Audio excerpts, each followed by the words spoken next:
आज के समय में अक्सर लोग कहते हैं कि हम पूजा पाठ तो करना चाहते हैं, पर हमारा मन पूजा पाठ में नहीं लगता।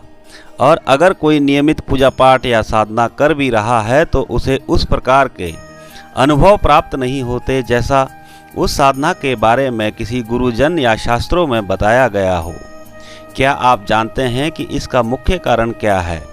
तो दोस्तों, इसका मुख्य कारण होता है आपका अपवित्र होना। दोस्तों, जिस भाव से हम भोजन ग्रहण करते हैं या कोई और अन्य क्रिया करते हैं तो हमारे अंदर भी उसी प्रकार का भाव जागृत होता है, वैसी ही हमारी बुद्धि हो जाती है। इसलिए पूजा पाठ करने वाले इंसान को अपनी दैनिक जितनी भी क्रियाएं हैं उसमें पवित्रता का खास ध्यान रखना चाहिए, तभी भागवत मार्ग में अनुभव प्राप्त होते हैं। अगर आपका शरीर अपवित्र है तो शरीर को आप सजाने में जो पूरा ध्यान लगा रहे हैं, इसमें थोड़ा पवित्रता का ज्ञान रखना भी बहुत आवश्यक है। अगर हमें पवित्रता का ज्ञान नहीं है तो हमारा पूजा पाठ व्यर्थ चला जाता है। शौचालय जाने के बाद कैसे पवित्र रहना है, इसका अगर हमें ज्ञान नहीं है तो हमें पूजा पाठ में उतना लाभ नहीं होगा जितना होना चाहिए। हमारी दैनिक नियमित जो भी क्रियाएं होती है, इस पर अगर हम ध्यान नहीं देते तो हमारे अंदर वह भाव कभी नहीं आ पाएगा जो किसी भी साधक के अंदर भक्ति मार्ग में होना बहुत जरूरी है। अगर हम पशुओं की तरह आचरण करते हैं तो हमारे अंदर भाव भी वैसा ही आएगा।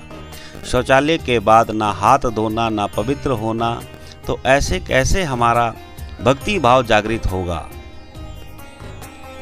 जब तक शरीर अपवित्र होता है हमारा मन भी पवित्र नहीं हो सकता।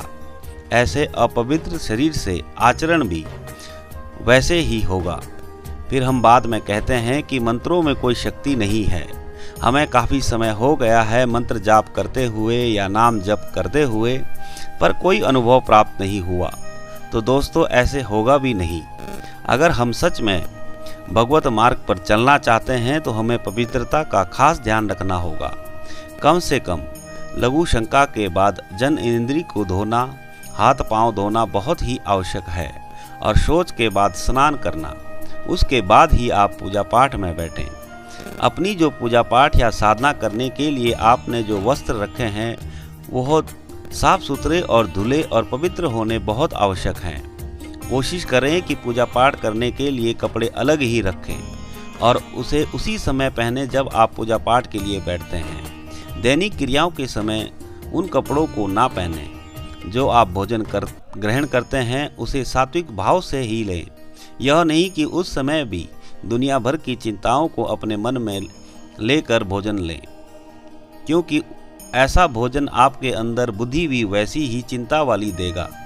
आप 10 मिनट बिल्कुल शांत होकर सात्विक भाव से भोजन को ग्रहण करें तो आपके अंदर बुद्धि भी सात्विकता वाली ही आएगी। जहाँ तक हो सके चमड़े से बनी हुई चीज़ों का परित्याग करें, क्योंकि शास्त्रों में कहा गया है कि जो मनुष्य पशु की चमड़ी से बने हुए चीज़ों का प्रयोग करते हैं उन्हें भी उतना ही दोष लगता है जितना किसी पशु हत्या करने वाले को लगता है। इसलिए ऐसी चीज़ों का त्याग ही करें।